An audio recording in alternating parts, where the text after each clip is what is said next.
Hello সবাইকে, good evening. চলে এলাম আরও একটা ছোট্ট রেসিপি তোমাদের সাথে শেয়ার করতে। আর আজকের রেসিপিটা একটু অন্যরকম, কারণ এই রেসিপিটা আমি স্পেশালি বানাচ্ছিলাম আমার শ্বশুরমশাইয়ের জন্য। যাদের বাড়িতে অসুস্থ লোক থাকে, বয়স্ক লোক থাকে, তারা হয়তো জানো যে তাদের ডাক্তার থেকে অনেক কিছু রেস্ট্রিকশান থাকে, এই খাওয়া যাবে না, ওই খাওয়া যাবে না। তো সেই মতোই আমার শ্বশুরমশাইয়েরও অনেক কিছু রেস্ট্রিকশান আছে। তাই সব কিছু জিনিস তো উনি খেতে পারেন না, কিন্তু যেগুলো খেতে পারেন তো তার মধ্যেই একটা রেসিপি এটা। তো এটা বানানোর জন্য লেগেছিল অল্প একটু বেগুন, অল্প মূলো আর অল্প একটু আলু, যেহেতু আলু বেশি খাওয়া যায় না, সবজির ওপরই বেশি জোর দিতে হবে। তো এটা বানানোর জন্য প্রথমে প্রেশার কুকারে আমি আলু, একটু মূলো, বেগুন একসঙ্গে ছোটো ছোটো করে কুচো করে রেখে সেদ্ধ করে নিয়েছিলাম। তারপরে একটা কড়াইয়ে ফোড়নে দিয়েছিলাম জিরে, শুকনো লঙ্কা, অল্প একটু আদা।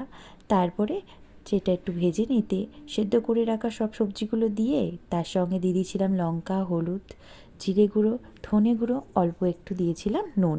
তো সব কিছু দিয়ে ভালো করে অল্প করে নেড়ে চেড়ে নেব। তারপরে তারপরে অল্প একটু জল দিয়ে দিলেই রান্না আমার মোটামুটি হয়েই যায়। তারপরে অল্প একটুখানি ফুটতে দিয়ে দেবো, যেহেতু মশলাটা ভালো করে মিশতে হবে। আর সবার শেষে মানে রান্নাটা প্রায় হয়ে আসবে, তখন তাতে অল্প একটু চিনি দিয়ে দেবো। তাহলে তার স্বাদই আলাদা হয়ে যায়। বলো তোমাদের কেমন লাগলো আজকের এই রেসিপিটা? যদি ভালো লাগে অবশ্যই আমাকে কমেন্ট করো। চলো টাটা।